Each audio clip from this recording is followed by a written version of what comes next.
TikTok, time to rock. Good evening, good morning, good afternoon to everyone who's watching all around the world. I'm your friendly neighborhood philosopher, David Wood. With me now, we have the Assyrian Encyclopedia himself, Sam Shamoun, and we have Muslim apologist Ehteshaam Gulam from Answering Christians 1.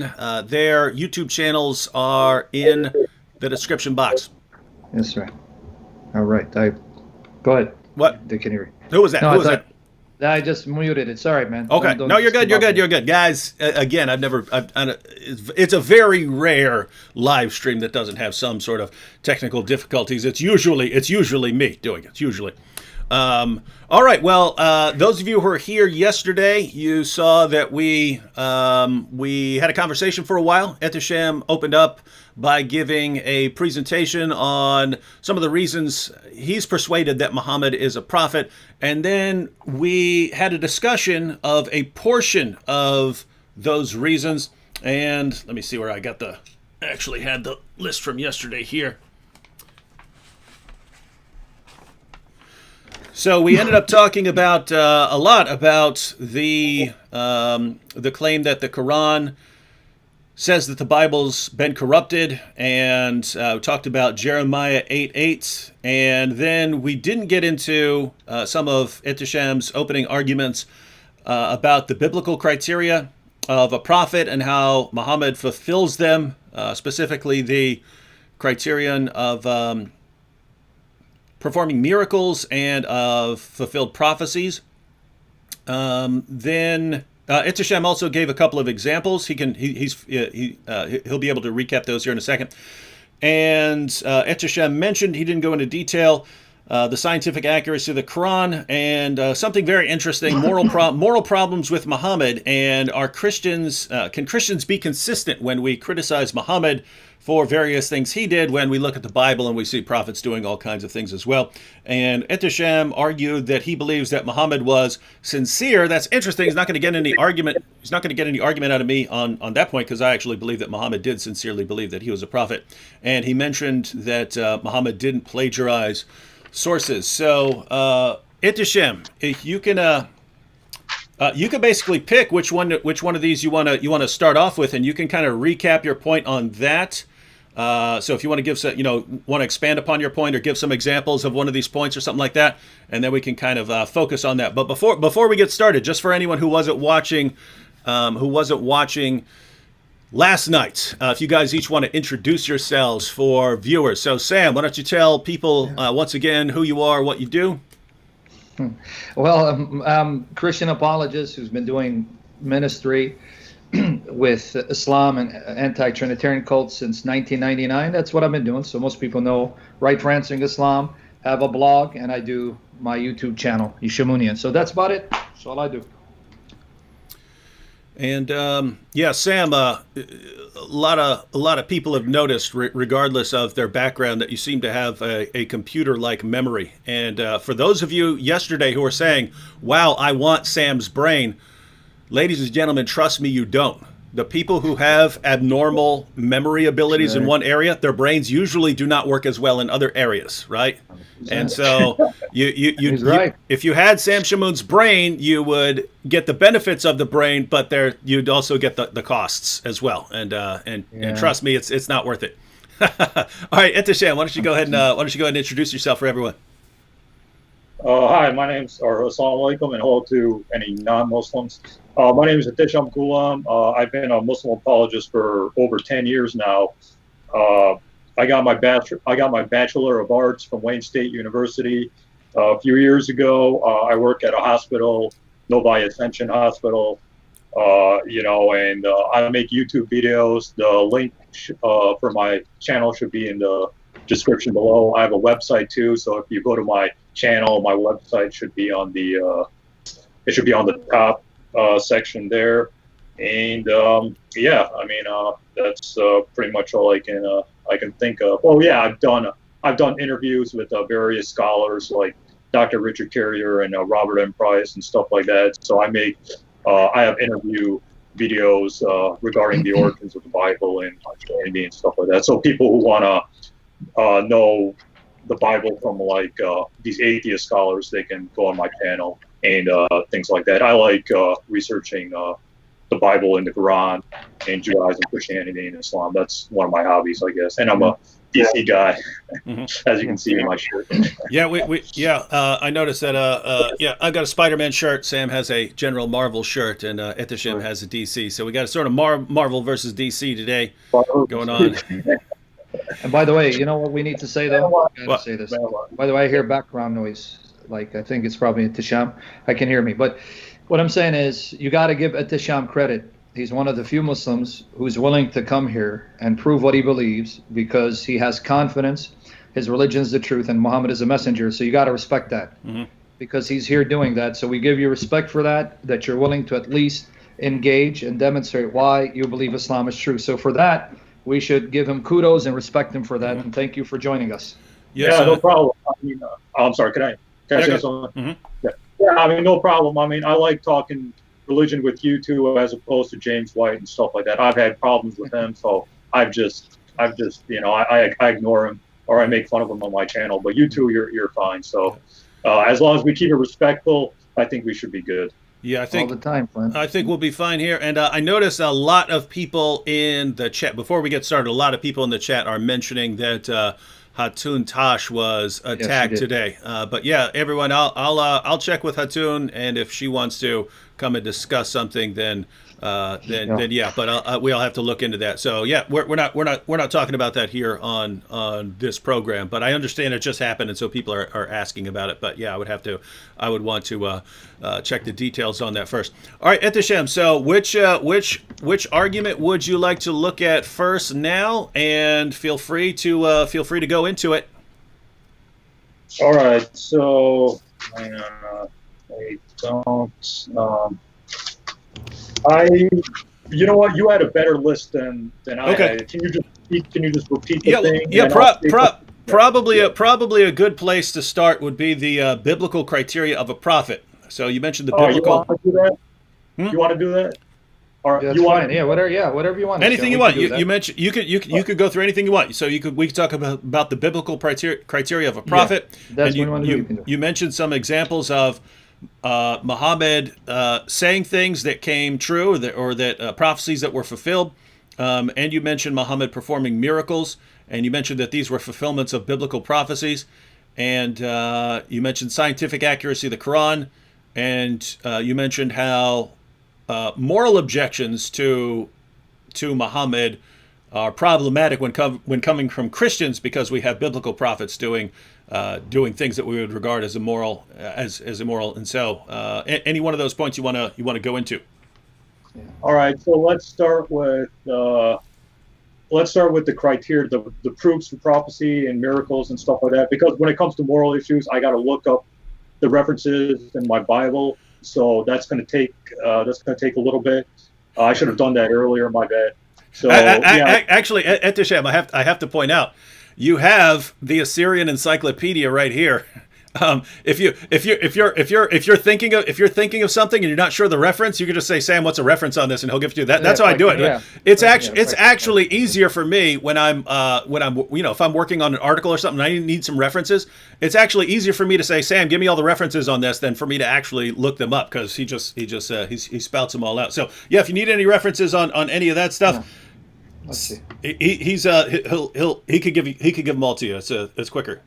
Yeah. You give me too much credit, but glory to Jesus Christ. Everything good's from Him. We trust the Spirit. But go ahead, brother. In humanity. All right. So I guess I'm just going to look up my Bible because I think that's just. I'm just comfortable doing that. Okay. All right. So So before we began, some people have been coming on my channel saying about the debate format and stuff like that. So if I can just give my 2 cents on the format, because last time the format was problematic. I don't want problems this time. So, I want to have a friendly discussion, like an academic discussion. I don't want Sam Shamoun's rapid crossfire or whatever. That's the thing that happened with George Sayegh when he set up that thing with James White. So that was a problematic thing for me. So I don't want that again. So what I think we should do is I should go, and then Sam Shamoun should go. So there should be no questions back forth. Does that sound like a fair? Whatever you want to do, format? yeah, go ahead. That's fine. Do what you want. Fine? Okay. All right. So, all right. So another thing I want to say is it possible we can keep this shorter than 2 hours? Absolutely. Like an hour. Yeah. We can definitely go. You let us know when you want to wrap it up. Let us know. Yeah, whatever. Yeah, Because we could probably do an hour and a half and things like that because I have to go to my parents' house. no problem. So like an hour and a half or 2 hours, is that fine? Yeah, it's I don't know where you guys are. It's 8:13 p.m. here on the East Coast, so we can be off by, well, let's call it 9:30 just to be safe, and then All right. that gives us an hour and 15 minutes from now. Hour 15 minutes from now? Mm-hmm. Okay. Yeah, I'm sorry. I just my That's mom's fine. sick, so I That's gotta go all right. sleep. All right. So another thing I want to say is this is going to be my last night on. I want to give other Muslim apologists a chance to come in and talk to you guys. So I don't want to hog the spotlight. Mm-hmm. So I'm gonna contact Sami Zaatari and Shabir Ali. Hopefully you can get Shabir Ali on here. Sure. Hopefully he can come on. Yeah. Tell Shabir. Yeah. Sam wants you to come on. Yeah, absolutely. All right, so the biblical criteria. So you know what? Let me just recap really quickly because last time we had some technical difficulties. Mm-hmm. So can I just recap the things that were missed, or you just want me to jump into the issues? Yeah, well, I mean, you're going to have an opportunity to recap each one of them. We'll just kind of do it separately so we can focus on one at a time. So you can anything on the biblical criteria of a prophet here. So Muhammad's miracles, fulfilled prophecies, anything you want to bring up, and then we'll get a response from Sam, and then you can respond to his response, and we'll get a few responses in, and then after that, and then we can move on to another point. All right. So I'm just going to repeat the biblical criteria real quick for people, and then we can just get to it. So basically, what is the biblical criteria for a prophet? Now, you might be saying, why am I bringing this up when I believe that Islam teaches the corruption of the Bible? Because I'm talking to a Christian audience, so we got to judge Muhammad by the criteria of the Bible. So the first thing is he must command the people to worship the God they know, Deuteronomy 13 and 18. The Prophet Muhammad did that. He said, worship one God.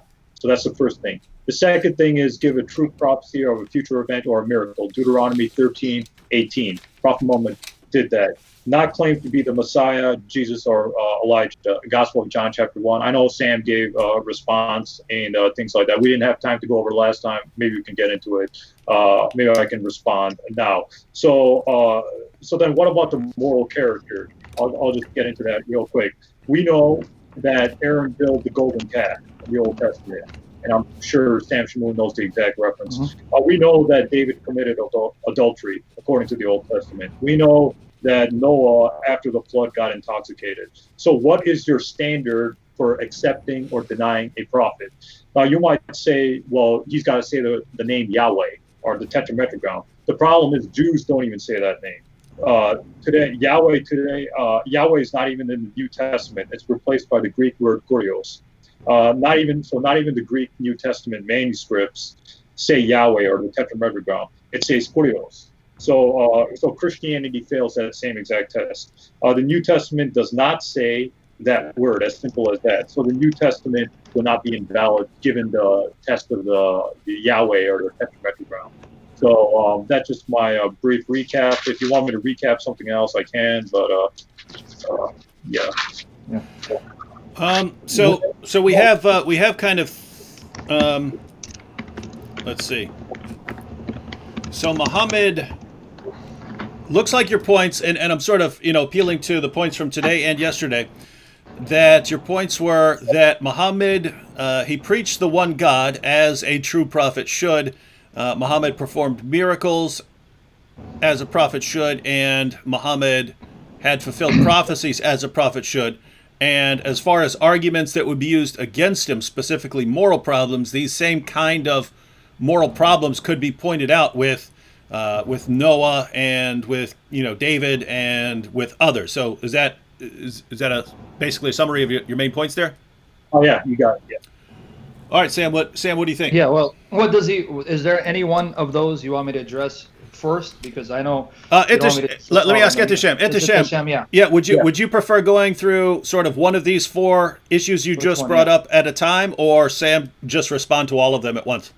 What do you want to do? It's up to him. It's up to him. It Okay. doesn't matter to me. Yeah, I don't mind. I Up can to you, go in the Sam. Up to order. you.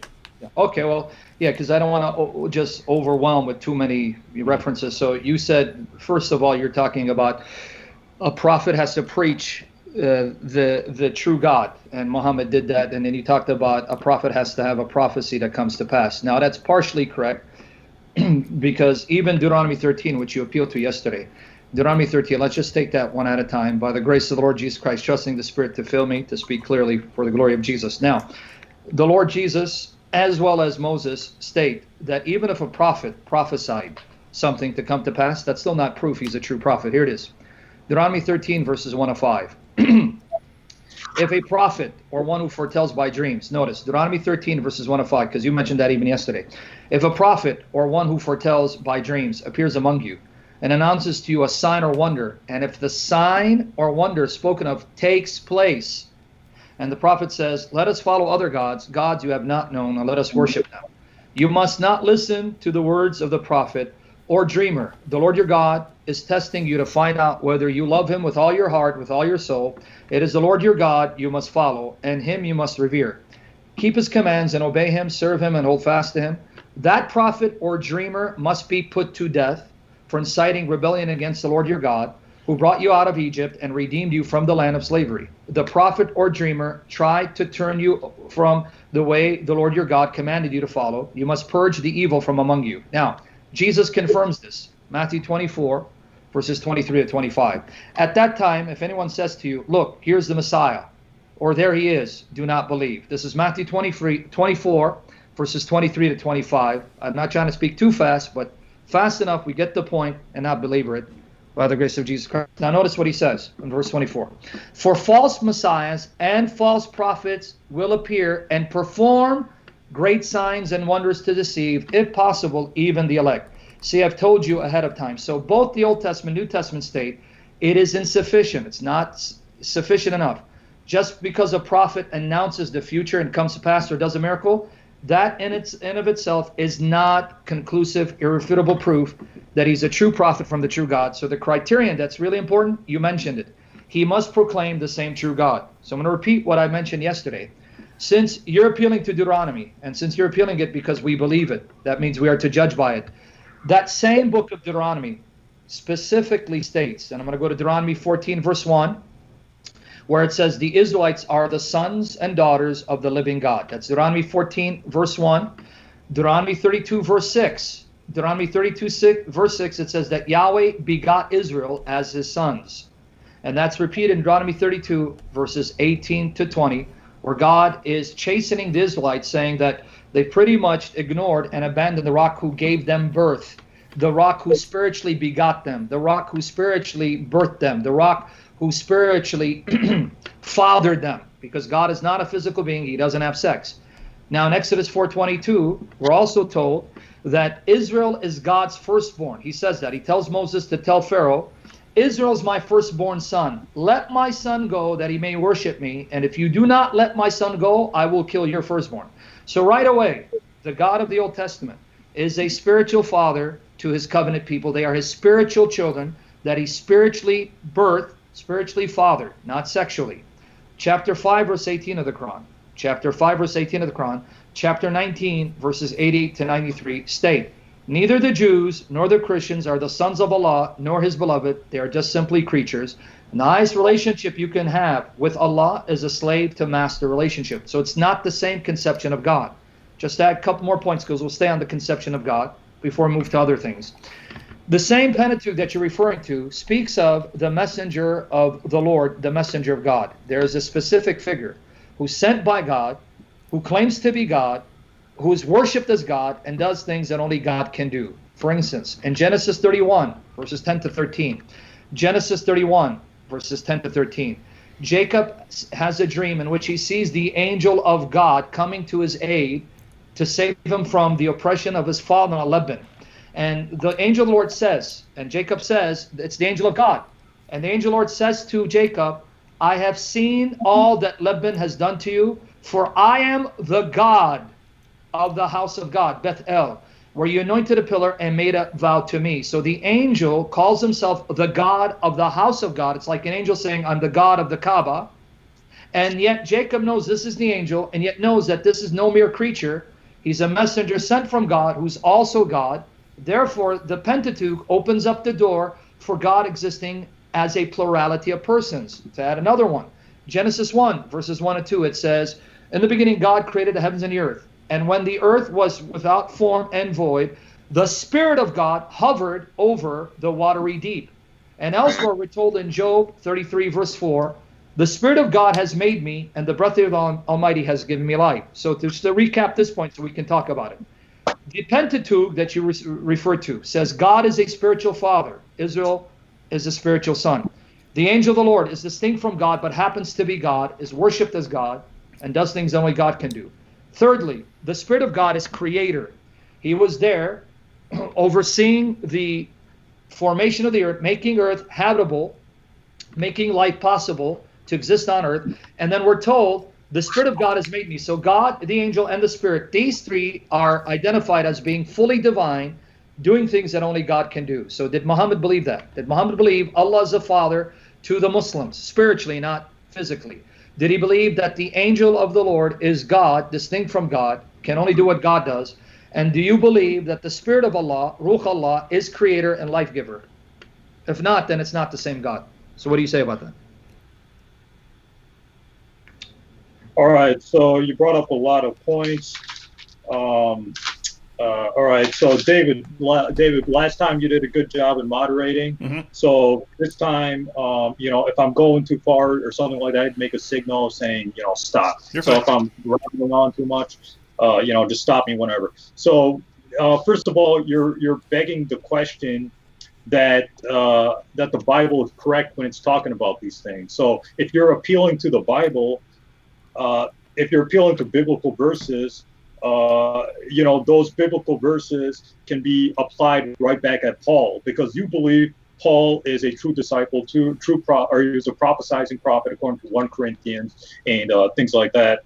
I know Paul's an apostle and things like that, but it's possible that Paul's the false apostle because Paul performed miracles in Acts of the Apostles too. So are you going to point the finger back at Paul? No, I personally don't think Acts of the Apostles is historically accurate according to, conservative scholars and things according to their conclusions as well. So, this argument can be thrown back at Paul. So, and then you said, did Muhammad believe as God the Father? Well, the Prophet Muhammad doesn't need to. He told the Jews and Christians that, it's the same God. He said that, Allah or God is the God he's preaching is the same as the Jews and as the Christians. So just because Islam says some different things about God doesn't mean it's a different God. He's preaching the same God. And you didn't talk about the fact that it doesn't matter if it doesn't matter about Yahweh, because like I said about Yahweh, and I'll repeat it, that Jews don't even say Yahweh's name. Right? The Greek New Testament doesn't say Yahweh. It says Kurios. It's replaced by the Greek word Kurios. So the New Testament fails that same exact test. So I think Prophet Muhammad did pass the biblical test because he did do prophecies and he did do miracles. The only thing you have against Muhammad, I think the only thing you have against the prophet in this case, I honestly think it's the satanic verses, but if you want to talk about how the satanic verses is false, we can get into it. So Prophet Muhammad doesn't need to go into specifics. He just gave the simplistic answers, and keep Occam's razor in mind here. So that would be my 2 cents. Can I respond now, Dave? 1 second. I just wanted to respond to sort of a little side issue here. Colleen keeps posting some claims saying we shouldn't be doing this. We shouldn't be having this discussion because of the Bible. But Colleen says, I know God exhorts us, do not enter into theological debates. So biblically speaking, this entire format is not scripturally founded. Sorry. And then she also says, Titus 3:9, do not get involved in foolish discussions about spiritual pedigrees or in quarrels and fights about obedience to Jewish laws. These things are useless and a waste of time. First of all, well, I would point out 3 things very quickly, Colleen. 1, Paul is talking about certain kinds of disputes, which are not what we're doing right here. 2, what we're doing right here, this does occur in the Bible, right? When it says that Apollos vigorously refuted his opponents in public debate by proving that Jesus is the Christ, that's what's going on here. When Paul was having public discussions with the Stoic and Epicurean philosophers, that's what we're doing, right? If two people disagree on something, it's a good idea to have a discussion or a debate. So you do find that thing. You do find that sort of thing in the Bible. So those are two things. And then the third thing would be, look how hypocritical you are, right? You're telling us, guys, you have the wrong position. Therefore, I'm going to refute you and show you that you're wrong and that you should adopt my position. That's exactly what we're doing, right? We're stating what positions we disagree on, trying to get to the truth about them. You're saying, you can't do that sort of thing. Let me tell you how you guys are wrong and how you should adopt my position of not having this discussion. But notice, what are you doing? You're trying to have a debate on whether we should be debating and whether debating is okay. Stop being a hypocrite. But, this is a silly position. If you don't like this, Colleen, go somewhere else. All right.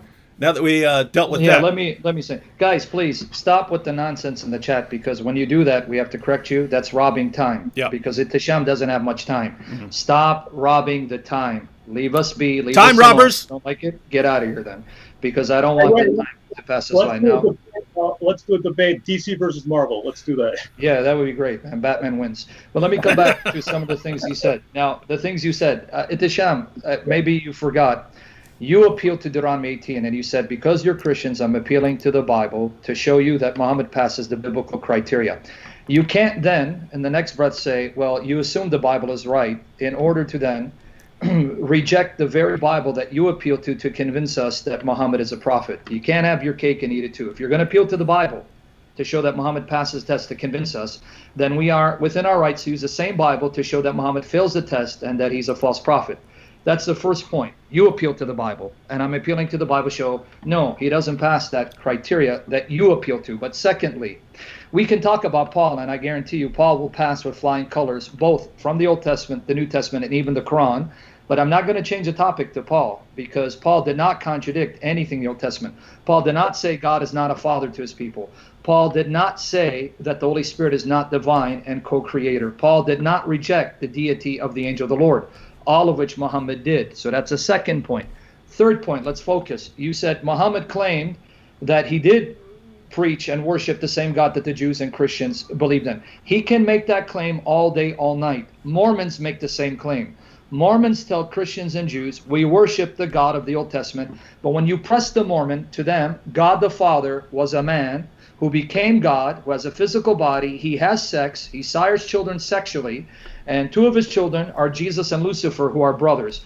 They can claim that they worship the God of the Bible all day, all night, but their view of God shows they're not worshiping the God of the Bible. So Muhammad can claim all day, all night that he's worshiping the God of the Bible, but he contradicts, number one again, that God is a father to his people. The Quran says Allah's a father to no one. Well, right there, he can't be the God of Moses, because let me repeat what Moses said.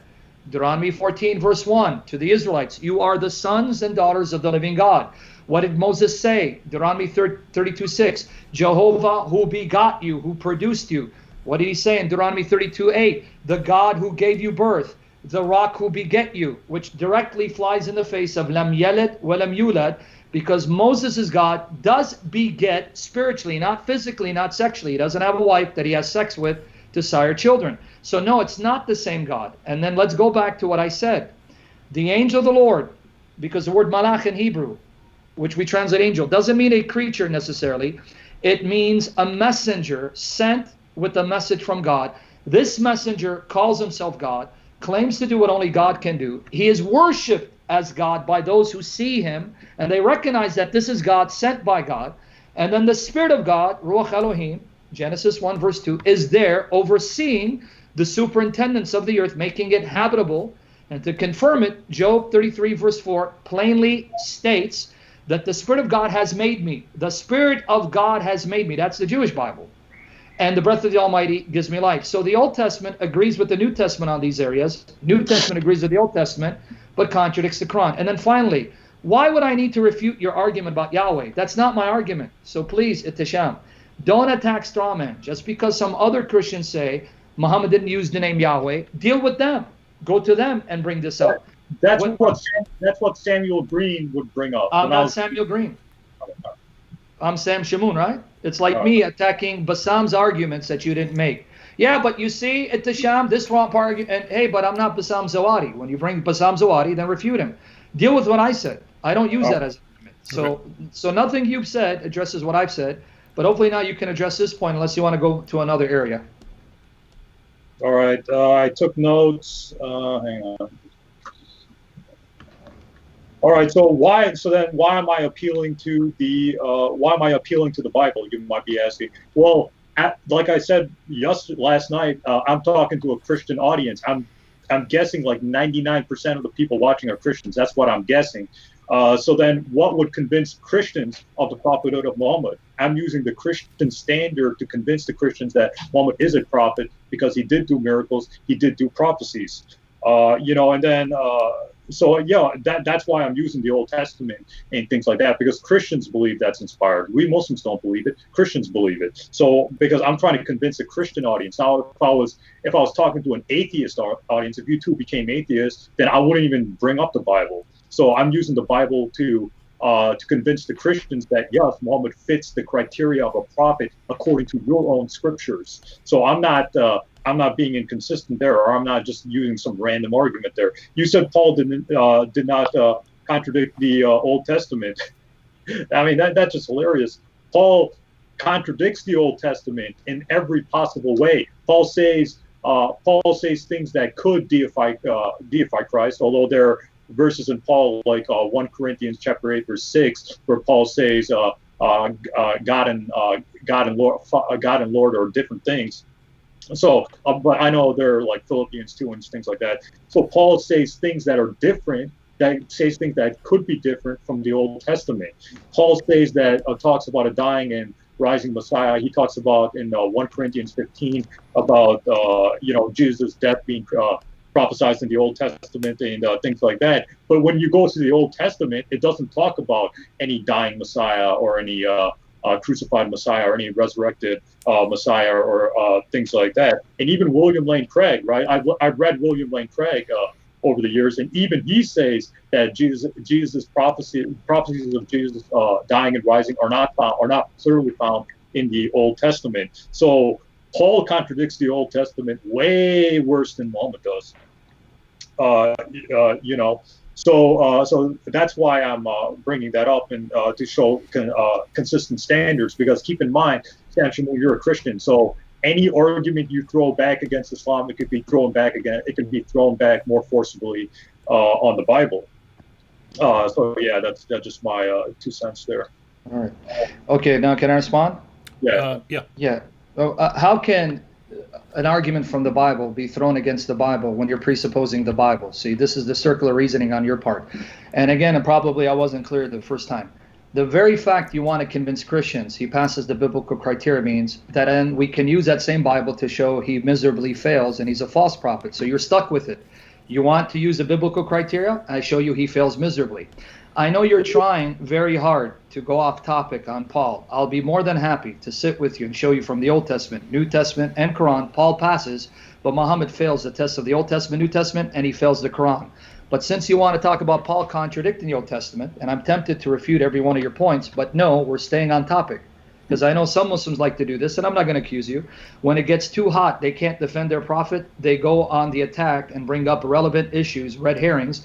But I'm not going to bite. I'm going to stick on the topic. Is Muhammad a true prophet? Now let me use your own argument against Paul to show that you just condemned Muhammad as a false prophet. You said he contradicts the Old Testament. Deuteronomy 24, verses 1 of 4. Deuteronomy 24. I'm just going to give you a few where Muhammad fails the test miserably, showing that if Muhammad was around at the time of Moses, he'd be killed, he'd be stoned as a false prophet. Deuteronomy 24, verses 1 of 4. There it states that when a man divorces a woman and she marries someone else, and the second husband divorces her or dies, she cannot go back to her first husband because that would be an abomination, something detestable to the God of Moses. Lo and behold, your prophet who's supposed to be like Moses, in Surah Al-Baqarah, chapter 2, verse 230. Surah Al-Baqarah, chapter 2, verse 230 says, when a man irrevocably divorces a woman, he cannot take her back until she marries another. And according to Hadith, the man has to taste her sweetness, her honey, meaning has sex with her, right? Actual sex. And when he divorces her, she can return to her husband. And the man who makes her lawful is known as muhallal. So Ehteshaam, Deuteronomy condemns your prophet as being detestable and abomination, disgusting to the God of Moses. Because let me repeat, Ehteshaam, you want to use the criteria to convince Christians? Christians are not convinced. Muhammad fails miserably. Let me repeat again, Deuteronomy 24, verses 1 of 4. It says, if a man divorces a woman and that woman marries another, she cannot go back to her first husband if the second divorces her or dies. But your God, who you say is the God of Moses, says, if a man divorces a woman irrevocably, she can only go back when she marries someone else who then tastes her honey sweetness and then divorces her.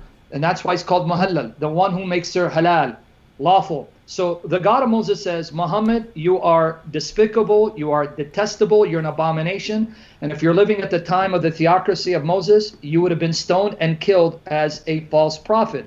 So you can't have your cake and eat it too. I know you don't believe the Bible, that's fine. But you're appealing to us, saying, here's your criteria. And I'm saying, sorry, that criteria goes right back at you and condemns Muhammad as a false prophet. So that test he fails. So if you want to move on to something else, we can. But go ahead. Yeah, I mean, just real quick, it's not a red herring to bring up Paul because Paul needs to be evaluated too. So who knows? Maybe this false prophet criteria is maybe when Jesus talks about false prophets in the Gospel of Matthew, that appeals to Paul or things like that. But I know we're not talking about that. Let me just real chime in. Why don't we set up something this week after the Muhammad week, and maybe Dave can do it.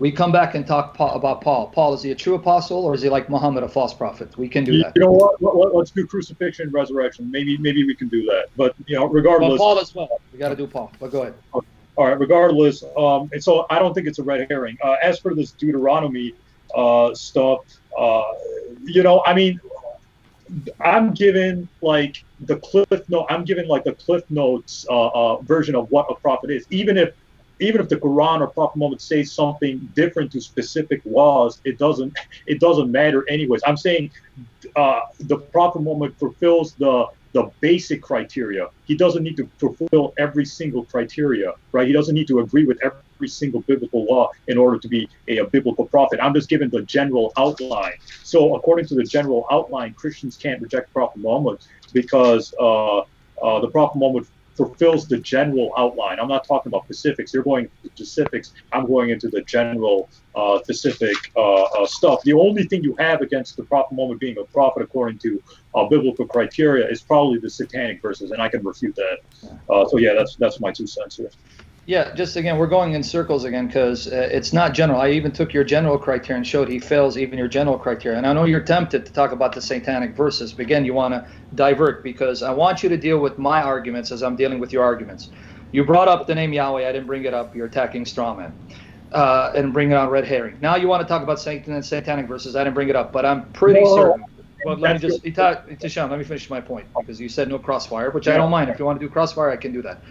You want to talk about the satanic verses, more than happy. I'm sure Dave would love to bring you on. We'll just do satanic verses and show it passes the criteria for authenticity. But again, I didn't bring up the satanic verses. I'm dealing with your criteria.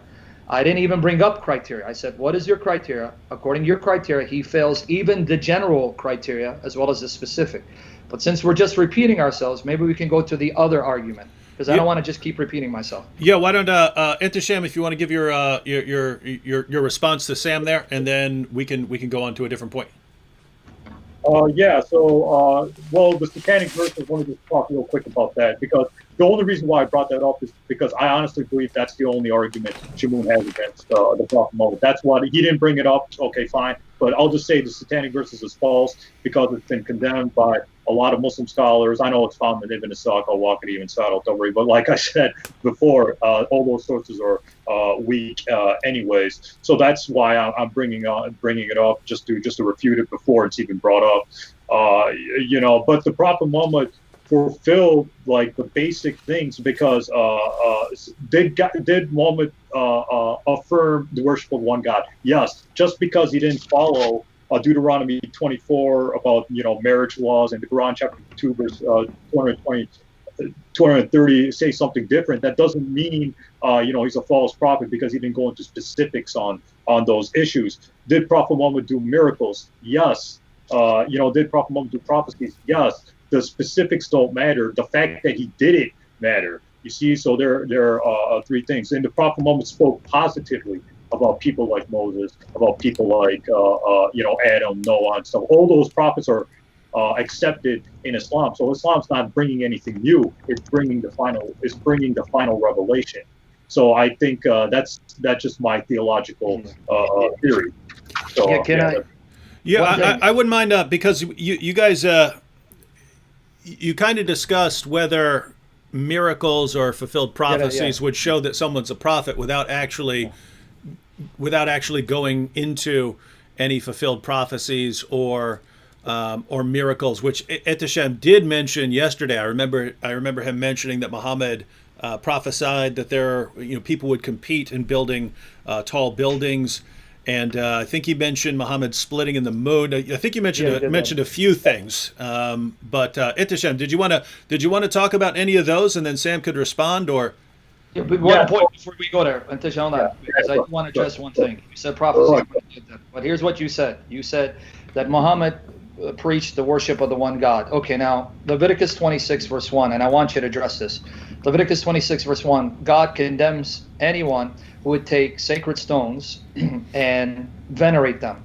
According to your sound tradition, which is part of your Umrah and your Hajj, Muhammad made it mandatory that if you're able to, when you perform the pilgrimage, the lesser or the greater pilgrimage, to kiss the black stone and to smother it and weep upon it. So here's my challenge to you, Ehteshaam, from the very Deuteronomy and the Pentateuch you referred to. You're saying, he preached the worship of the one God. Can you show me anywhere in the Pentateuch or Deuteronomy, where God says, part of my worship includes kissing a black stone, smothering it, weeping on it as an act of devotion to me, when Leviticus 26:1 says, anyone who does that is condemned to hell. So can you show me that in the Pentateuch to show that Muhammad complies with the very criteria, the general criteria you appeal to? All right, I'm just writing my response. So, all right, Leviticus. Okay, so about this black stone kissing and stuff like that, Muslims, the Prophet Muhammad kissed it to respect it, or things like that. It doesn't mean Muslims worship it. He kissed it to respect it. Not where even Umar bin Khattab. I know you know that hadith. Umar bin Khattab said, "I'm only kissing you because I saw the Prophet Muhammad kissing you." He kissed it to respect, or he kissed it to respect it, not to worship it. It doesn't. And another thing is, most Muslims wouldn't even do that. It's not even a compulsory act to go to Kaaba and kiss the black stone. We have 1.6 billion Muslims or something like that. Most Muslims won't even go to Hajj, first of all, and most Muslims wouldn't even do that. So that's not even a compulsory act on us. So you kiss it to respect it, not to worship it. So Sam Shamoun, if you kiss your wife, does that mean you worship her? No, you're just doing it to respect her, right? Well, I hope so, but yeah. Yeah, let me address that. The Bible tells me to show affection to my wife, but condemns me to show affection to stones. So you're attacking strawman again and throwing out a red herring. So let me repeat my challenge again. I can show you in the Bible where God tells me to show love and devotion and affection to my wife because she's a living, breathing being. But the same Bible that tells me to do that condemns me for showing reverence to a stone that neither benefits nor harms, that's inanimate. So I'm going to try it again. You can say it's not worship, and you can say it's not compulsory, but your greatest example is Muhammad, and he's an example for you to follow. The man that you say is a prophet like Moses. So I'm going to try it again. You can explain it away and say it's not worship. He's just showing it respect. I was clear. The true God of Moses did not allow the Israelites to take a stone and show it that kind of respect and veneration. So if Muhammad is a prophet like Moses, then that means he's going to worship God the way Moses did. So I'm going to try it again. Can you show me where the God of Moses said you can take a stone, a sacred stone, a stone of any kind, show it respect? It won't be worship, show it respect, and in doing that, you'll be honoring me because this is something that I endorse. This is something I condone. When Leviticus 26:1 condemns anyone who would show any type of respect to an inanimate stone like your prophet did. So that didn't address my objection, and to correct you again. Whereas the Bible does say show affection to living animate beings like my wife and children, it condemns showing such affection to an inanimate stone. Even the example of Umar proved my point. Even Umar didn't understand the logic. He went to kiss it and he said, I know you're a stone that neither harms nor benefits. Had I not seen the messenger of Allah do it, I would not have done it. So he's baffled. I don't know why he did it, but hey, he's the prophet and I have to follow his example. But that example condemned Umar to hell. So I'm going to ask you again. You said Muhammad taught the worship of the same true God that Moses commanded. But the God of Moses condemned venerating stones. Can you now respond to that instead of red herrings and straw men?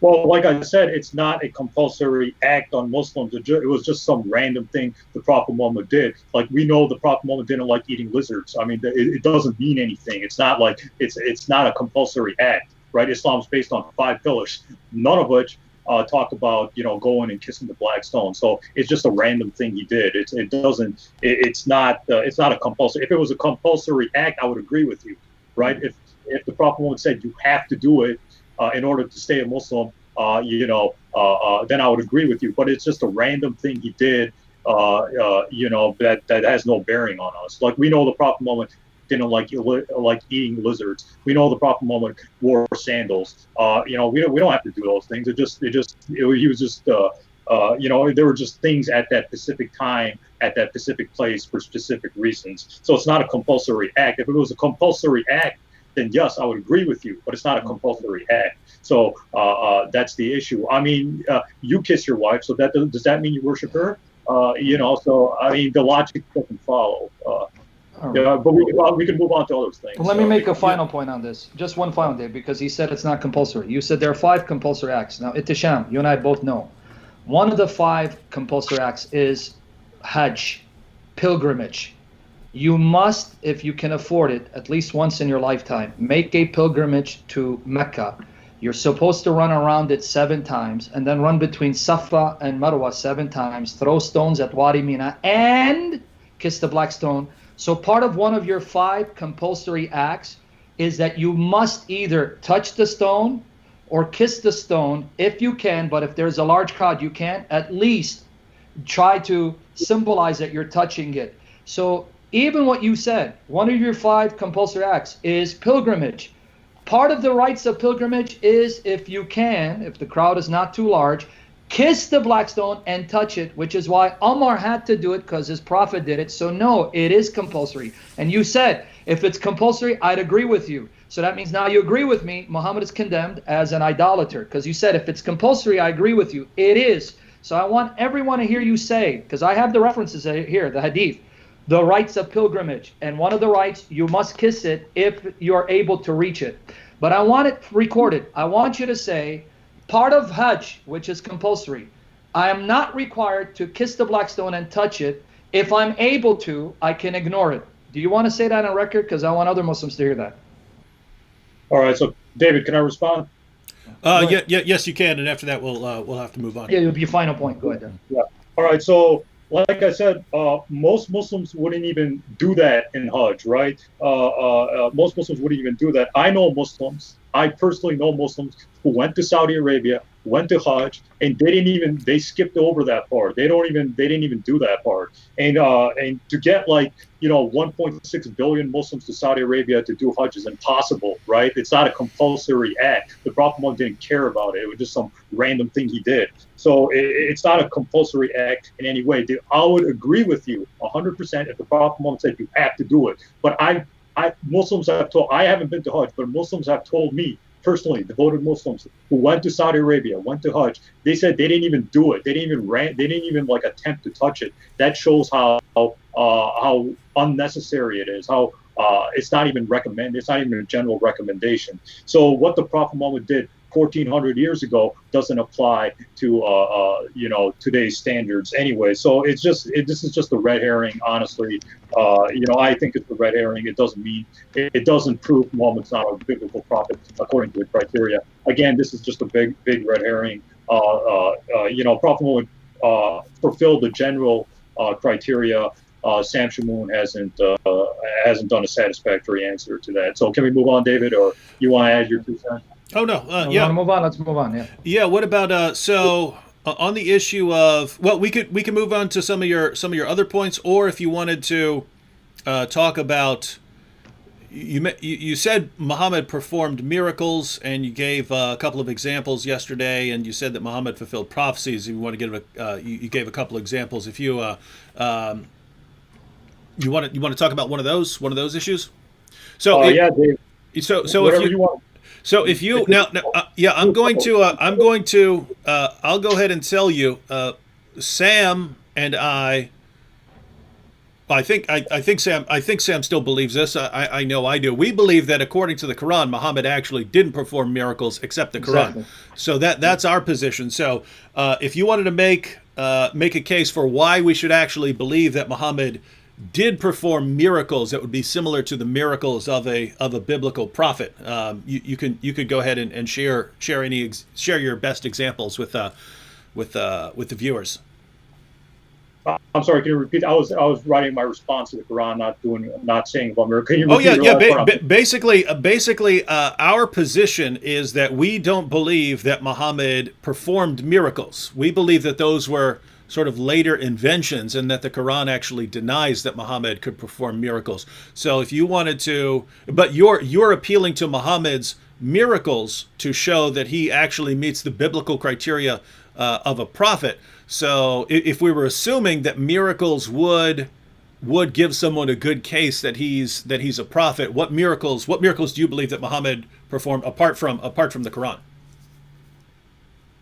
Okay. So the Quran saying the Prophet Muhammad didn't do miracles, that's actually false. The Prophet Muhammad, or the Quran, is denying specific miracles to the Meccans. You know why? Because the Meccans were asking for miracles, and even if the Prophet Muhammad did those miracles, the Meccans still wouldn't believe. Like, I believe in the New Testament, Sam, you probably have the references where it says John the Baptist didn't do miracles. Yep. Or Jesus says I'm pretty sure the Gospel of Mark or the Gospel of Matthew, no sign shall be given to you except the sign of Jonah. The Gospel of Matthew chapter 12. I don't know the references, but it's in there. The Gospel of Mark and the Gospel of Matthew. You can look up. I apologize.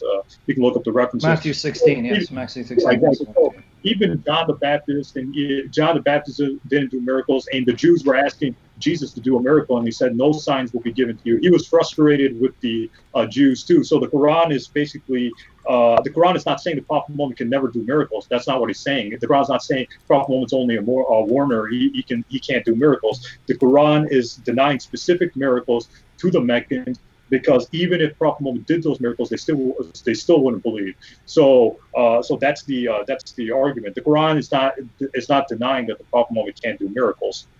So as for specific miracles, I'll just give two to save time. The Quran, chapter 54, and Tafsir ibn Abbas, which is earlier than Tafsir ibn Kathir and things like that. According to Quran chapter 54, Prophet Muhammad split the moon in half, and he brought it back. Now you might say, if the moon was split in half, how come there's no records of it? Or that's that's impossible or whatever. Well, Christians and Muslims believe in the supernatural. They believe in the supernatural realm. So why can't God split the moon in half and put it back immediately? And the second reason why it's not recorded is because it was during the night. So I don't think people 1,400 years ago were just looking at the sky, with telescopes and satellites and things like that. So that's why I think it was a miss. So why can't God split the moon in half and put it back the way it was? Again, keep in mind, Christians and Muslims believe in the supernatural realm. So in a world where God exists, these things are possible. The second miracle Prophet Muhammad did was he healed people. According to Ibn Kathir's biography, Prophet Muhammad increased Abu Huraira's memory in Sahih Bukhari and Sahih Muslim. Prophet Muhammad had water coming out of his hands in Sahih Bukhari and Sahih Muslim, and things like that. And Prophet Muhammad was able to multiply food in Sahih Muslim. So according to our Muslim most authentic sources, Prophet Muhammad did miracles and things like that. And another thing about this, William Lane Craig I remember I was watching a debate with William Lane Craig a little bit ago, and he even made that stat. He said that Prophet Muhammad didn't do miracles according to the earliest biography of the Prophet Muhammad. Well, according to this book, even though I don't think this is reliable, this book's reliable, Prophet Muhammad did miracles according to this book too. So even that claim is false. So that's just my 2 cents here. All right. All right, so Sam, there are basically two issues: whether the Quran is or is not claiming that Muhammad couldn't perform miracles, and then specific examples from both the Quran and from the Sirah and Hadith. Yeah, let me address it. Number one, when you said that John the Baptist didn't do any miracles, remember, that's not our criterion. I even stated, I want everyone to hear, I actually made it clear that according to Deuteronomy 13, fulfilled prophecy and miracles are no proof that a person's a true prophet sent by God. So no one made an argument that John the Baptist is a true prophet or a false prophet because of miracles or lack thereof.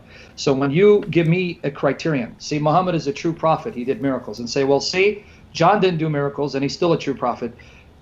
As far as I'm concerned and David's concerned, that's not the argument that we're making for the validity of John the Baptist. That's first of all. So that's not our criterion, that's yours.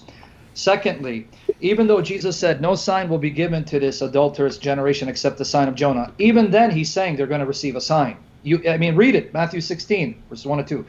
He said that after giving them plenty of signs. He had already done dozens of miracles. The disciples did dozens of miracles in the name of Jesus. He didn't say no sign will be given. He goes, in spite of all the signs I've given you, you're going to get one final sign. One more. No other sign but this, the sign of Jonah. And then he explains what it means. So it's ironic you're appealing to Jesus, who did dozens of miracles in front of eyewitnesses, even hostile witnesses. So did his disciples. And even that comment assumes he will do a miracle. No sign shall be given except, so he didn't say no sign altogether, end of story, period. No sign except this final sign, it'll be over for you. So that's Jesus saying, I've given you enough signs, you still reject, and I'm going to give you a final one, and game over. But then when you say that the Quran, this is what you said the Quran is denying specific miracles that the unbelievers asked of Muhammad. That is true for some of the verses, but that's not true for all of the verses. So I'm going to say you're again mistaken, because the Quran speaks in generalities. They're asking, why hasn't he done any sign, period? And they don't qualify it. For example, chapter 17, verse 59. I'm going to give you, and then I'm going to read Muhammad Assad. But you may reject him and say, well, he's liberal. Well, that's fine. You don't have to accept him, just like I don't accept any scholar you cite. But the problem is the evidence is on the side of Muhammad Assad because he's faithful to the Quran, whereas later tradition is trying to make Muhammad into a Superman comparable to Jesus. Little do they realize that's another weapon in the hands of unbelievers to show that the hadiths contradict the Quran. They're embellished and cannot be trusted in those areas. So let me just read a couple of verses for you. Chapter 17, verse 59. Chapter 17, verse 59. Nothing prevented us from sending the signs, but that the ancients cried lies to them. We brought Thamud the she-camel visible, but they did her wrong. And we do not send the signs except to frighten. Now notice, it didn't say, we didn't send the specific signs they asked. We didn't send signs generally. We didn't send signs generally. We didn't send any sign, period. Not just the specific ones you asked. And here's the excuse, because they rejected them before, so you're going to reject them too. Well, I can say the same thing. Ehteshaam, I'm a prophet, and I won't give you a miracle because what's the point? Even if I did a miracle to prove I'm a prophet, you'll reject it. So therefore, I won't do a miracle. It's a waste of time, but still, believe me, I'm a prophet. That's a very terrible, lame excuse on the part of Muhammad. Now, chapter 13, verse 27. Here you go. The unbelievers say, why has a sign not been sent down? Can you repeat that reference? I'm sorry. Can you repeat that? Chapter 13, verse 27. Okay. Chapter 13, verse 27. Why, the unbelievers say, why has a sign not been sent down upon him from his Lord? Didn't say a specific sign. A general sign. How come no sign from your Lord? They didn't say this specific sign. So you're taking select verses where they did ask for specific signs and ignoring the plethora of references where they're asking for a sign in general. Just any sign, period. And what's the response? Doesn't say, we already sent you plenty of signs. What are you talking about? No, here's the response. The unbelievers say, why has a sign not been sent down upon him from his Lord? Say, God leads astray whomsoever he wills, and he guides to him all who are penitent. Now, let me read Muhammad Assad, because then I have a question about the splitting of the moon, because you mentioned 54 verse 5. Here's what Muhammad Assad says, page 427. This highly elliptic sentence has a fundamental bearing on the purpose of the Quran as a whole. In many places, the Quran stresses the fact that the Prophet Muhammad, despite his being the last and greatest of God's apostles, was not empowered to perform miracles similar to those which the earlier prophets are said to have reinforced their verbal messages. His only miracle, let me repeat, his only miracle was and is the Quran itself. A message perfect in its lucidity and ethical comprehensiveness, destined for all times and all stages of human development, addressed not merely to the feelings, but also to the minds of men, open to everyone, whatever his race or social environment, and bound to remain unchanged forever. So Muhammad Assad, who converted to Islam, who translated the Quran from Arabic English, so he was a scholar, says, the repeated message of the Quran, he did no miracles, especially like those of the prophets before him. The only miracle is the Quran, which means these hadiths are contradicting the Quran. And if you're a good Muslim, anytime a hadith contradicts the Quran, the hadith go, not the Quran. So now, can you open up chapter 54, verse 1? Because you mentioned it, and this was part of your response. And I have more verses. But can you go to chapter 54, part of your response? Show me in that passage where it says that the moon was split because of Muhammad being asked to show a sign. When it says the hour has come, it's talking about the day of judgment. Can you read that for us? Or you want me to read it? But I want you to read it. Oh, no. Can I go? David, can I go? Yeah, it's your turn. He handed it over to you. He asked you to read. He asked you to read the beginning of Surah 54 and to show where it said something about Muhammad. But in addition to that, it's your time now. You can respond to anything he said. Oh, hang on, Ehteshaam, you broke up there. Ehteshaam is frozen. Ehteshaam, can you hear me? Sometimes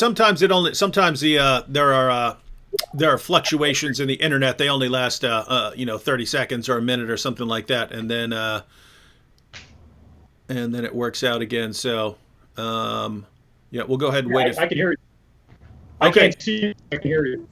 Okay, your voice is a little breaking up, and you're not moving, so you're kind of frozen on the screen. But go ahead and try talking, and we'll see if we can hear you. Hello.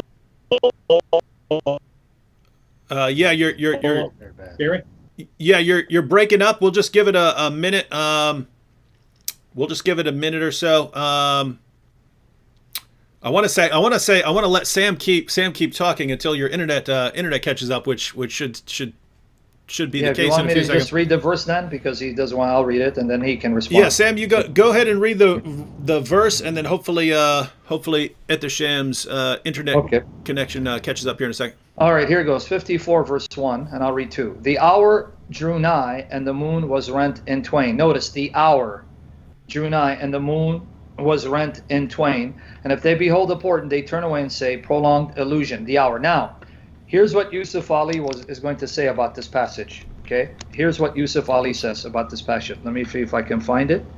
All right. Whoops, hang on, Sam. He's calling you. What? You want to pick up? Can you see me? We'll wait. Yeah, I see you, but is that a different internet? What is that? Is that your phone? No, that's my phone. Yeah. Yeah. Let me call. I will have to call both of you back, and just answer it on your phone. All right. So I'm gonna have to hang up real quick, and then I'll call you back. Or you go ahead and let me see.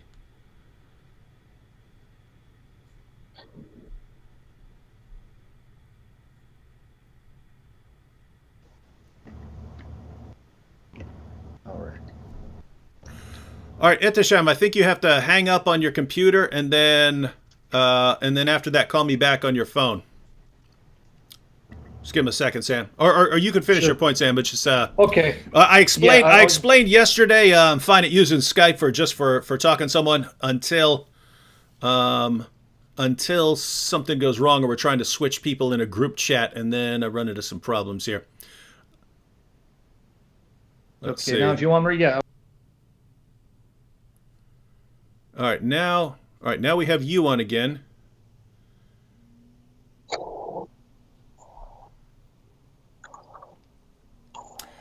All right, Ehteshaam, I have to hang up on you here. When you get a call back, pick it up on your phone because I have to kind of call both of you at the same time. Okay. All right, here you go.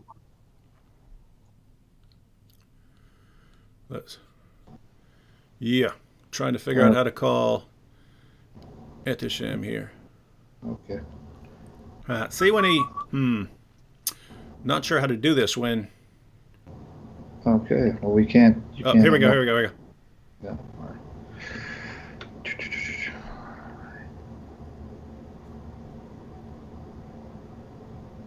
All right. Oh, there we go. You got him? All right, can we get a sound check from you, Ehteshaam? Hi. Hello. Can you hear me? Yeah. All right, yeah, go ahead. Time is yours now. Oh, mine or Sam's? Your time. Sam talked for like an hour. All right. So regarding Mark chapter 8, verse 13 through Mark chapter 8, verse 11 through 13, Jesus. Hang on 1 second here.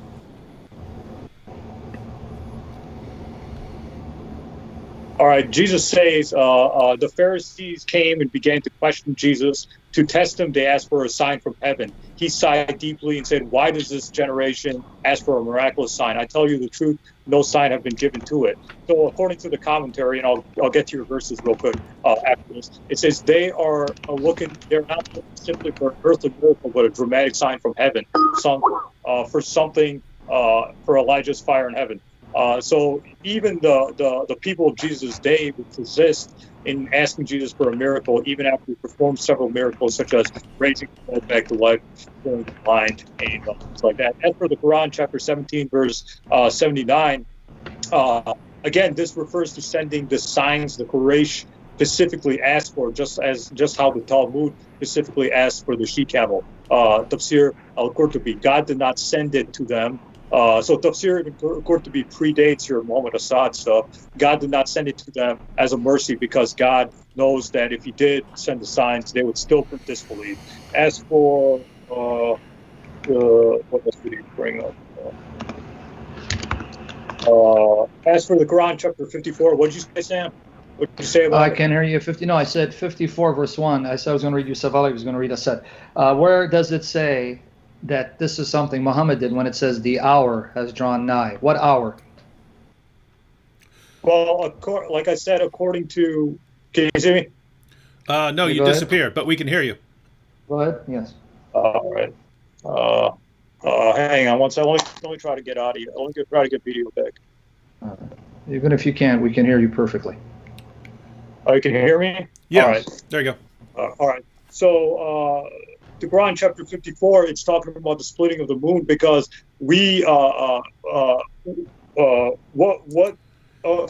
according to Tafsir ibn Kathir, Tafsir ibn Abbas, the Hadith literature, Sahih Bukhari, Sahih Muslim, etc., we believe that the Prophet Muhammad split the moon because of the Quran chapter 54. So the context of the Quran 54 is not talking about the end of the world, the day of Judgment Day. It's talking about that specific time Prophet Muhammad split the moon and brought it back according to the earliest Muslim literature. So that's the correct context of it. And the Quran, the Hadith did not come 200 years later. It was written during the times of the companions and things like that. So it's talking about that specific time. It's not talking about the Day of Judgment times. Okay. Can I address them now? Yeah. Okay. Number one, Matthew 16, Jesus does say, no sign shall be given to it. But if you go to Matthew 12, 37, 41, he says, no sign shall be given except the sign of Jonah. Is he still there? Is he still there, Dave, or did he leave? Yeah, I think someone's calling him. Okay, yeah. Are you listening at the shop? Yeah. Oh, okay, yeah. I can't hear you, man. You're good. Again, this happens. Yeah. Sorry, can you hear me? You got to hang up on that Skype guy who's calling you. Is he there? Can you hear me? Looks like we lost Ehteshaam. No. Hang on. All right. Okay. Let me see. Okay, hold on. Let's wait, guys.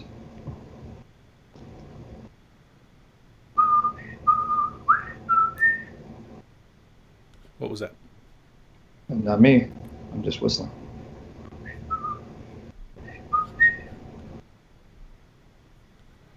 All right, guys. Hey, guys, this is technology. It's the best we can do. There we go. All right. All right, we see you, Mr. Jim. Yeah. Are you back? Yeah. Okay, now here's my response again, hopefully by the grace of Jesus Christ.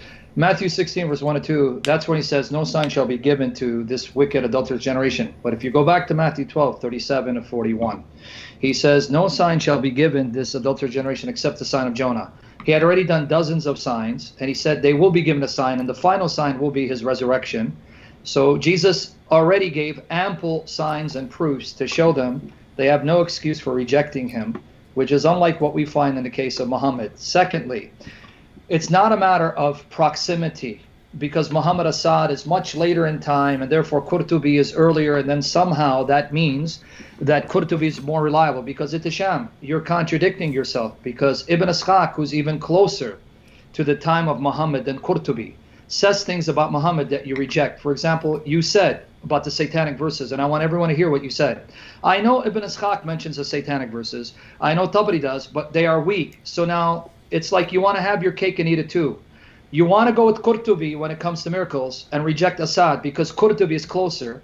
And yet Ibn Ishaq, who's even closer to time Muhammad, you still question, you still doubt, and you reject the satanic verses, even though it comes from Ibn Ishaq, who's way earlier than Qurtubi. So what method are you using to determine historicity? It seems like your method is, if it suits my purpose, I'll quote it. If it refutes my purpose and my aim and exposes Muhammad as a false prophet, no matter how close, I'll reject it. You can't have your cake and eat it too, Ehteshaam. Stick with a method, be consistent so we can apply it. But I want everyone to hear this. I want everyone to hear it. Qurtubi, who's closer than Assad, says Muhammad did miracles. Assad is later. Well, Ibn Ishaq is even closer than Qurtubi, and so is Tabari, and both of them affirm your prophet recited satanic verses inspired by Satan to praise gods and goddesses. But you're going to say they're weak, they're fabricated, they're inauthentic, so you really don't care about proximity. You don't really care how close the source is, because if his source is damning, no matter how close is it, you're going to reject it. So let's come back to now Muhammad Assad. It's not that Muhammad Assad is later. Muhammad is using the Quran to determine what later traditions say. So Muhammad Assad, unlike Qurtubi, is faithful to the Quran because the Quran repeatedly says no miracles in general, not simply rejecting specific miracles. So Assad is right because he's going with the Quran.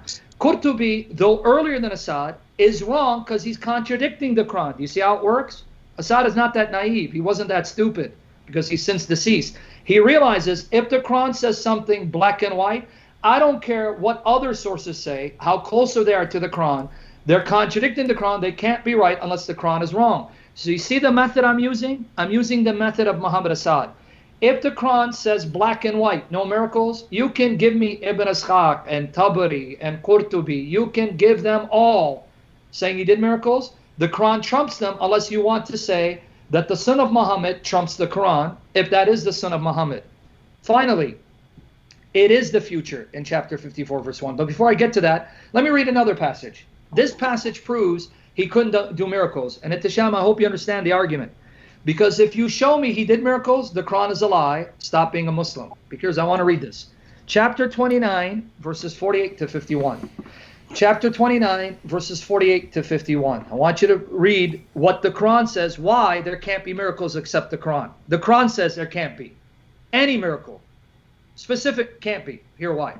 Not before this didst thou recite any book. Before this, you didn't recite a book or inscribe it with your hand, for then those who followed falsehood would have doubted. No, rather it is signs, meaning the Quran is signs, clear signs, in the breasts of those who have been given knowledge, meaning those who recite it. And none deny our signs but evildoers. Now watch this, Ehteshaam. They say, why have signs not been sent down upon him from his Lord? Notice again, it's general, Ehteshaam. You keep going to the verses that refer to specific miracles they ask. Here it's general. Why not signs in general? Any sign given to him. Muhammad didn't respond the way you would like him to respond. He didn't say, many signs were already given. You still don't believe. Here's the answer. Say, the signs are only with Allah, and I'm only a plain warner. What? Is this not sufficient for them? that we have sent down upon you the book that is recited to them? Surely in it is a mercy and a reminder to a people believe. So notice Muhammad's response, which is not your response, not Qurtubi's response, not Tabari's response. Why aren't there any signs given to you? Didn't ask for specific, so don't make it specific, it's general. And he says, well, the signs are with my Lord, my God, but I'm only a plain warner, and besides, this Quran is the sufficient miracle. Ehteshaam, now you're in a dilemma. If you show me another miracle to confirm the Quran, you prove Muhammad was wrong. The Quran is not sufficient. It's insufficient, so it needs other miracles to back it up. But if it needs other miracles, then the Quran lied right here. So you can't have your cake and eat it too. Before I go to what Assad says about 54 verse 1, deal with this passage that says, this Quran is the sufficient miracle, doesn't need anything. You're saying, no, he did other miracles, which means the Quran is not sufficient, so it lied when it said it is. You're in a dilemma. Now, please respond to that. All right. What was the verses again, Sam? 29 verses 48 to 51, but specifically verse 51. So 29 verses 48 to 51, but pay attention specifically to 51, which says, no signs, I'm just a warner. This is sufficient. You bring other miracles, that means the Quran lied. It's not sufficient because it needed other miracles.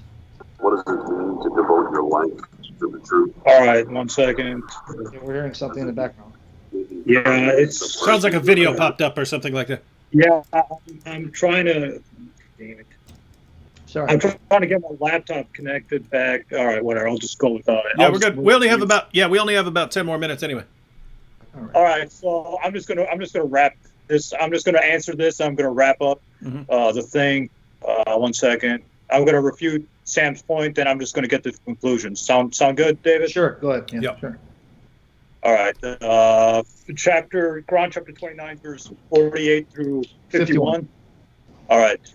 All right. So about the technical difficulties, I'm sorry. I was using my laptop. Then I had to switch to my phone. I'm sorry for any interruptions. I don't know what's going on with my internet. That's totally normal. I've had probably half the people I have on here live experience internet connection problems at some point. All right, 1 second.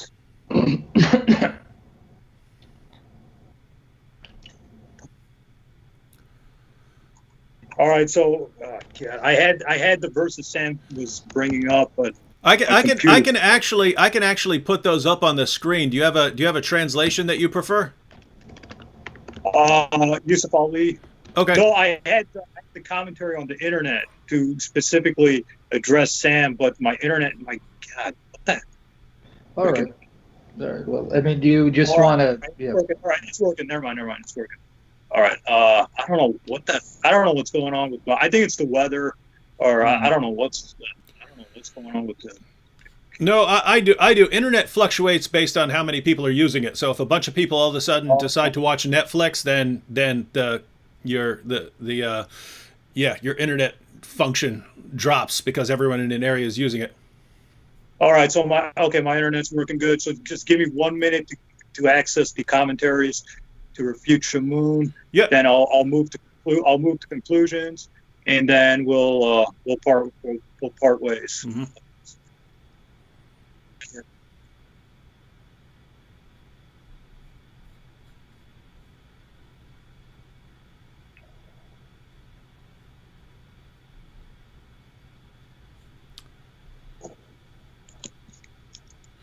Matter of fact, I'll just address a couple of quick questions real quick while you're doing that. Ahmed Hassem, the copywriter, I think he's a Muslim, said, "How can I join the debate on Skype?" So apparently he wanted to jump right in. Ahmed, if you go to my YouTube channel page, if you go to Act 17 Apologetics on YouTube, and you go to the About section, I think you have to be on a browser. I don't think it works on phone, so you have to be at like a desktop or laptop or something like that. But if you go there, and you can click on my email address. Send me an email saying you want to join us for a discussion and that you want to talk about Muhammad, and we can work that out. And we have a bunch of messages from people who are saying that they want specific people on there. Guys, that's not on us. We're inviting everyone. The floor is open to anyone. So Arab Khan says, Charlie, come. Tell Shabir Ali come this week. Arab Khan says you guys should let Ali Dawa come. Ali Dawa's welcome. Katie Miller says we want to see Fareed Response. Fareed Response is welcome, guys. So don't tell us who you want on here. You go tell if there's someone you want to see on here. You go to that person and say, hey, they say you're welcome over on that channel. So tell them to contact us, and we're happy to set it up. Again, anyone in the world, we're happy to have this discussion. All right, Ehteshaam, you all set? Yeah. All right. Yeah. So, okay, I'm going to be refuting Sam Shamoun's point, and then I'll move to conclusions. And then Sam and David, if you want to say something final, you can do that too. And then try to get some other Muslim on, because this will be my last night here. I don't want to hog the spotlight, like I said. So, the Quran. So Sam, you brought up the Quran, chapter 29, verse 48 to 51, right? Yes. Okay. All right. So.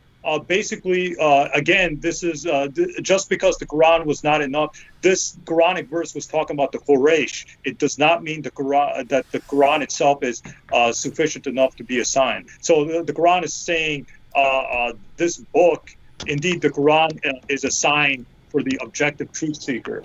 However, this Quranic verse is talking about the Quraysh. The Quraysh were too stubborn to seek the truth, and that is why God sent down other signs. Now, just because the Quraysh were too stubborn, it doesn't imply that the Quran is saying no miracle will be shown to them. Again, the splitting of the moon was shown to them, and they just said it's magic. As for the Quran, chapter 51, this is talking about a different situation. It's not talking about the Quraysh that's referenced to in the Quran, chapter 50. As for the Quran, chapter 51, this was sent down because there were a group of people from the companions of the Prophet Muhammad who copied some things from the books of the Jews and then used to read it. Then the Quran, chapter 51, came down rebuking them, saying that the Quran is enough for their salvation. Even the Prophet Muhammad said if Moses was alive today, he would follow him. And this is found in Tafsir al-Tabari, in Tafsir al-Qurtubi, and Tafsir al-Tabari is early. Now, some might argue the Quran, chapter 51, is talking about a different group of people than the ones in 50. However, I don't think so. Notice the evildoers say in that verse, why have signs not been sent down upon him from his Lord? The response to them is the signs are only with God, and I'm only a plain warner. So the response is to the evildoers. So the response to the evildoers ends right there. So the Quran, chapter 51, is talking about a different group of people.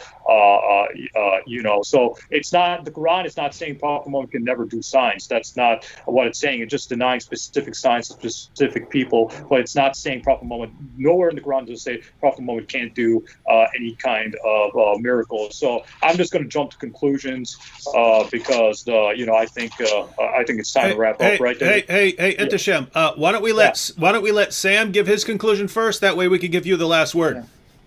Let me wrap it up. Sam, try to keep it 1 to 2 minutes range. Okay. Good. Yeah, let me do this. Yeah, first of all, just to make it part of my wrap up, when he said, well, it's just the Quraysh and that's who Muhammad is addressing. Well, who do you expect him to address? Who do you expect to be objecting to Muhammad? The Russians? Do you expect it to be Mexicans? It's obviously to the group he sent to, and the group he sent to are the Quraysh, and it's the Quraysh saying, why aren't signs sent down to him from his Lord? They're not asking for a specific sign here. Other places they did specific sign, but here now they're saying, why not signs generally? Where are the signs? None are given. And Muhammad's response is, the signs are with Allah, I'm only a plain warner, and besides, this is a sufficient sign. He said that the Quran is not saying it's a sufficient sign. Yes, it is. What? Is it not sufficient for them? I don't know how much plainer the Quran can be. The Quraysh that Muhammad was sent to didn't just ask for specific signs. They asked for any sign. Just a sign. Any sign. Muhammad's response is, no signs given. He could have said, I've already given you plenty of signs. Where does the Quran say Muhammad said, I've already shown you plenty of signs? He repeatedly says, no signs, they're with my Lord. Besides, you'd reject them, and this Quran is sufficient. So contrary to what Ehteshaam is saying, Muhammad is saying, I have no miracles, specifically or generally, because the Quran is sufficient. Anything beyond the Quran means the Quran is not sufficient, so it turns out to be a lie and a fraud if he did more miracles. So I wrap it up. All right, Ehteshaam, and you have your final thoughts here on anything from tonight or last night. Yeah, I mean, I think we just touched the tip of the iceberg. Obviously, is Muhammad a prophet or why Muslims believe Muhammad is a prophet is a huge topic, right? It's impossible to cover everything in one time debate. I think David and Sam would agree that is Muhammad a prophet is a big topic, and you would have to narrow it down specifically. So this is just my 2 cents. I'm just grateful I had a chance to talk about these things, right? So so I'm thankful for that. So I'm just going to wrap up my entire 2-night discussion with you two real quick. So the Quran does not say the Prophet Muhammad didn't perform miracles. I'm going to do a YouTube video on it because I can't get to it right now because I need to wrap up. I'm pretty sure Sam and David are sick of having me, so I need to get out of here. So basically, the Prophet Muhammad. What more do you honestly want from a prophet? The Prophet Muhammad did miracles. He did prophecy. He called people to worship one God. Then what's your standard for judging a prophet? It doesn't get any better than that, right? I mean, what more do you want? If you're saying that, well, Prophet Muhammad contradicted the New Testament, that's a whole different debate, whether Jesus claimed God, whether he died by crucifixion, whether he was resurrected, and whether the disciples believe that or not. That's a whole other topic. So I think this is just my general Cliff Note version of why the Prophet Muhammad is a prophet. Like I said last night, Prophet Muhammad did say the Jews and Christians have corrupted their scriptures. The Quran does say the Bible is corrupt, and I've shown from conservative scholars themselves.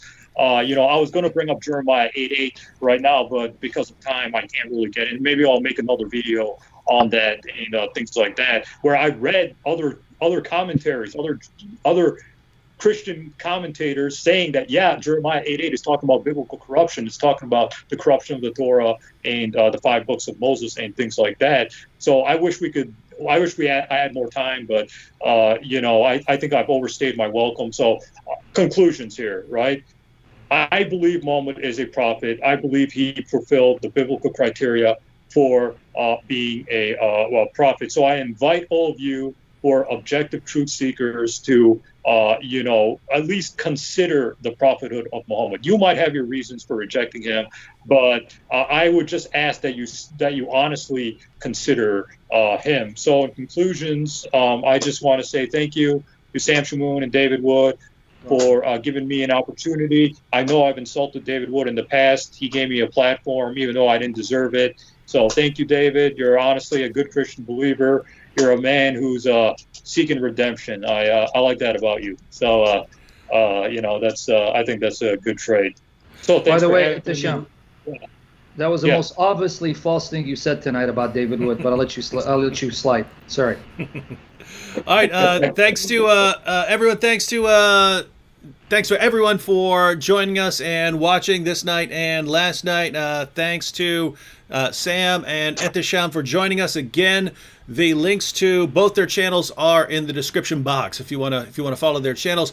And again, we'll be having these discussions all week long. So anyone who wants to contact us, please do so. I have been contacted by a couple of Muslims. We still have to check out and see if the time and so on work out, but we'll be on one way or another tomorrow night, 8 o'clock p.m. Eastern time, Lord willing. Let me just leave with this before you hang up. Yesterday, Ehteshaam brought in 2,700 people. Today was about 1,300, but I want to see 3,000 tomorrow, God willing. Show up!